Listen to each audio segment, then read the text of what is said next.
Eu não li essa matéria ainda também, mas eu achei o tema interessante e eu queria entrar nessa viagem com vocês. Que viagem é essa, velho?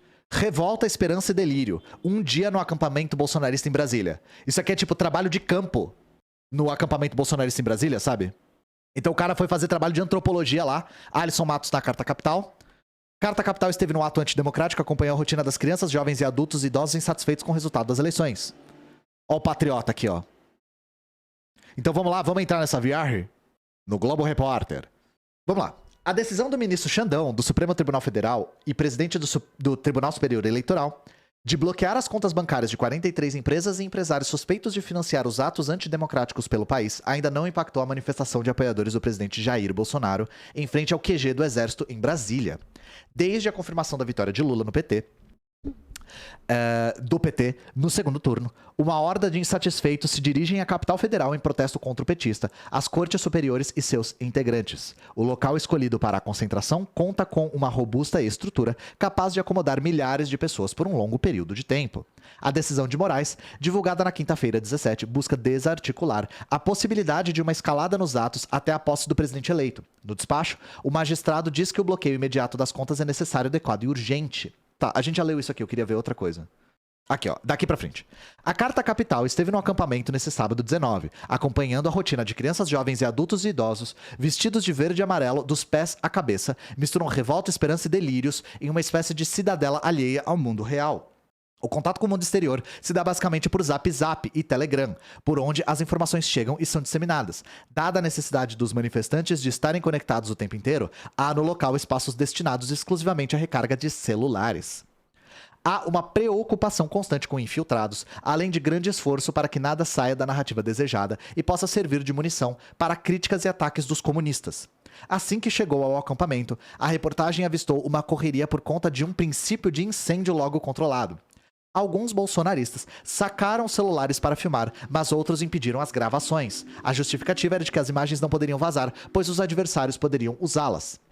Eles precisam de qualquer coisa para nos atacar. Eles são raivosos, disse uma senhora depois que as chamas cessaram. Na sequência, houve um coro de ninguém posta. O estrago feito pelo fogo foi limpo rapidamente, para que não restasse nenhum indício de que algo saiu do roteiro. Não, irmão.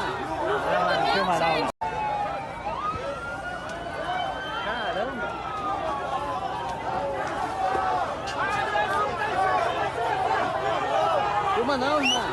Ó, filma não, ó. A fortaleza bolsonarista em Brasília conta com centenas de barracas que são usadas para distribuição gratuita de alimentos, descanso, cultos, filantropia, atendimento médico e comércio, que em sua maioria envolve a venda de camisas, acessórios da seleção brasileira. Há ainda dezenas de banheiros químicos disponíveis, mas que na tarde desse sábado foram motivo de insatisfação pela falta de limpeza. O volume de carros e caminhões na região, disse um ambulante, impediu que o veículo responsável pela higienização alcançasse o evento. O resultado, para quem passasse ali naquela hora, foi sentir o mau odor que exalava das latrinas sobre um calor que beirava 30 graus. Os apoiadores do presidente derrotado costumam registrar nas tendas o nome de suas cidades de origem. Ali, pessoas de todas as regiões do país, em especial Mato Grosso, Rondônia, que contou um ambulante, que insiste em pedir ajuda das Forças Armadas contra o resultado eleitoral. Pelo local, muitas faixas com críticas e ataques principalmente a Lula, PT e Moraes. O cabeça de ovo não deixou Bolsonaro governar, ouviu a reportagem de um manifestante durante as horas que esteve no local. Eu não mereço passar por isso no final da minha vida, do Lula voltar para o poder, disse uma senhora que comprava uma camiseta do Brasil e pedia para gravar o lema Deus, Pátria e Família. Só um parênteses, gente. Quando eu tenho andado pela rua, eu vejo estabelecimentos, tipo barbearia, supermercado e tal, com um monte de bandeira do Brasil e meu cérebro automaticamente pensa, ai meu Deus, bolsonarista. Aí eu fico tipo, ah não, é Copa. Vocês estão tendo essa resposta imediata, quase que fisiológica? Esse arco reflexo, sabe? Eu vejo o barbeiro que tem aqui, o cara lotou o barbeiro de bandeirinha, e aí eu penso, ai meu Deus, o barbeiro é bolsonarista. Eu fico, não, é só a Copa mesmo. Eu sendo sulista, não confio que é Copa, não. Aqui o cara só colocou agora, então deve ser Copa, vai. É trauma. O silêncio das últimas semanas de Biruliro, para apoiadores com quem a Carta Capital conversou, não tem a ver com supostos problemas de saúde. Caso vocês não tenham visto, o Bolsonaro ele tá explodindo em bosta de novo.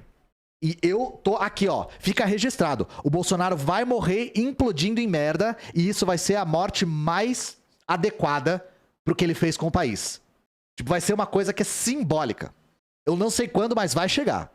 Ele, Lula, não vai receber a faixa, vai receber uma algema com os amigos dele, tá, etc. O presidente bateu o recorde ao completar 3 semanas sem fazer sua tradicional live. Desde que foi derrotado, o ex-capitão abandonou as transmissões. Completou 2 semanas sem ir ao Palácio do Planalto. Isso aqui é pertinente para eu falar de uma próxima notícia. Ele deve voltar logo, ele já se recuperou da infecção. Ele machucou a perna, que é ferida na perna. Com o sumiço do presidente, alguns bolsonaristas apelam para a fé no acampamento que ocupa um amplo espaço na capital federal. Caso vocês tenham acompanhado também, alguns falam assim, a gente não quer o Bolsonaro, a gente quer as Forças Armadas. Apagaram o Bolsonaro e começaram com essa coisa de intervenção federal. O Bolsonaro ele tá se mostrando inútil nesse aspecto. A próxima que eu ia mostrar é essa aqui, que é uma curta, mas eu achei ela... Se ela me arrancou um riso, eu mostro para vocês. Bolsonaro diz que Lula devia ter tomado posse logo após o resultado. Gente, o que vocês interpretam disso aqui? É do estado de Minas, a notícia. Vinícius Prates. A única coisa que eu interpreto disso é... O Bolsonaro tá louco pra não ter mais que trabalhar. O cara tá acostumado há décadas e décadas e décadas a não trabalhar. E agora que ele perdeu a eleição, ele tá tipo... Eu trabalhar? Pau no cu.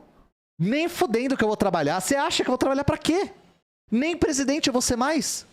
O que eu ganho trabalhando? Então olha só que brisa. O presidente Jair Bolsonaro, derrotado na eleição presidencial, disse que o presidente eleito Lula deveria ter tomado posse logo após o resultado. Tá aí uma coisa que a gente concorda. O presidente atual teria questionado a interlocutores sobre o tempo que é preciso esperar para que Lula tome posse. É uma micronotícia, né? Ah, não, tem um... Aqui. Segundo a coluna da jornalista Mônica Bergamo na Folha, Bolsonaro defendeu uma alteração da lei para que assim o novo presidente eleito tome posse logo depois da abertura das urnas. Gente, eu não sou especialista nisso, mas isso aqui me parece inviável. Precisa de um período para ajustar a transição. Não dá para assim, anunciaram que o presidente ganhou no domingo, segunda ele já tá empossado, não dá tempo. Isso precisa de estrutura. Quiet quitting. O Bolsonaro ele tá de aviso prévio, a gente falou sobre isso da outra vez, mas assim, novamente, me parece que isso aqui simplesmente não é possível, não é uma questão de desejo, é uma questão de impossibilidade material mesmo. Tá em aviso prévio, tá no seu direito. Mas pra vocês verem como o Bolsonaro é sociopata, sabe? O Bolsonaro nunca se preocupou com ninguém que não seja ele mesmo e os filhos. Então ele tá assim, ó, o quê? Eu não sou mais presidente? Foda-se, eu não vou mais pro palácio, eu não vou fazer live, eu não vou pra COP27, eu não vou pra lugar nenhum, foda-se. Tá ligado aqueles caras que estão em aviso prévio e começam a fazer sabotagem? O Bolsonaro tá meio desse jeito. Inclusive, ó, isso aqui no show business chama Segway também. Falando nisso, a próxima notícia tem até a ver com isso. Eu falei, o Bolsonaro tá de aviso prévio e tá cometendo sabotagem. Olha só essa notícia da Folha. Vinícius Sassini. Queimadas em estados bolsonaristas da Amazônia sobem 1.200% após derrota do presidente. Os caras, eles estão fazendo speedrun de boiada agora. Gancho, Eles estão fazendo speedrun de boiada agora porque o cara vai sair e não vai ficar mais tão fácil. As queimadas na região que hoje é um dos principais arcos de devastação da Amazônia, cujos governadores reeleitos são bolsonaristas e onde Jair Bolsonaro obteve ampla votação, tiveram um aumento expressivo e sem precedentes nos dias que se sucederam à derrota do presidente nas urnas. Dados do satélite do INPE registraram 3.332 focos de calor entre os dias 1º e 16 de novembro no Amazonas, no Acre e em Rondônia, região conhecida como a Macro. No mesmo período, em 2021, foram 253 incêndios nos 3 estados. O aumento foi de 1.216%. A evolução das queimadas nos últimos 10 anos, levando-se em conta a primeira metade do mês de novembro, mostra que os picos de incêndio e o aumento da sua incidência são sem precedência. Novembro é um mês em que já não se registram tantas queimadas na Amazônia, em razão do começo do período mais chuvoso. Os meses que concentram incêndios são setembro e outubro. A realidade da Macro subverte essa lógica. Em Rondônia e no Acre, houve mais queimadas em novembro do que em outubro, levando-se em conta o mesmo período de 16 dias. Na primeira metade de novembro, satélites do INPE detectaram 1.602 focos de calor em Rondônia. No mesmo período do ano passado, foram 84. Esses incêndios se concentram principalmente na região de Porto Velho e Nova Mamoré. Em Rondônia, Bolsonaro obteve mais de 70% dos votos válidos no segundo turno. O governador Marcos Rocha, do União Brasil, é bolsonarista e foi reeleito. Rocha esteve alinhado ao presidente desde o início da gestão. Bolsonaro também obteve no segundo turno mais de 70% dos votos válidos no Acre, cujo governador reeleito, Gladson Camelli, é bolsonarista. No estado, em 16 dias de novembro, houve 897 focos de calor. Gente, Então, claro, o Bolsonaro ele tá de aviso prévio, tá fazendo pouco caso, não tá trabalhando. Só que a galera tá aproveitando essa reta final pra tocar o terror. Então, assim, isso aqui é uma situação calamitosa. É uma situação, assim, difícil de... É uma notícia até difícil de ler, saiu na Folha, sim. Não tem muito o que comentar, eu fico meio só um pouco atônito com isso. Não sei. Não, eu vou só comentar essa aqui que ainda tem a ver com o Bolsonaro. Folha. Guilherme Seto na Folha. Bolsonaro diz que quer declarar apoio a manifestantes, mas teme justiça. Por que eu trouxe isso aqui? Eu tava ouvindo o Medo e Delírio em Brasília e eles falaram uma coisa que eu não tinha pensado ainda. Eu ficava pensando, nesse período que o Bolsonaro ficou em silêncio e parou de fazer live e apareceu meio abatido e a galera tá falando que ele tá abatido, eu fiquei pensando quanto disso era teatro, quanto era pose, quanto era tática. Só que aí eu pensei numa coisa que o Medo e Delírio falou, que eles falaram e me fez separar numa coisa. O Bolsonaro não tá preparado pra uma vida sem foro privilegiado. Tipo, ele não tinha se preparado pra não ter foro privilegiado. E não é de se espantar que ele só quisesse se reeleger para manter o seu foro privilegiado, porque ele sabe que ele vai se fuder. Então eu não tenho nenhum tipo de dúvida de que real ele tá aflito, porque ele sabe que ele vai rodar.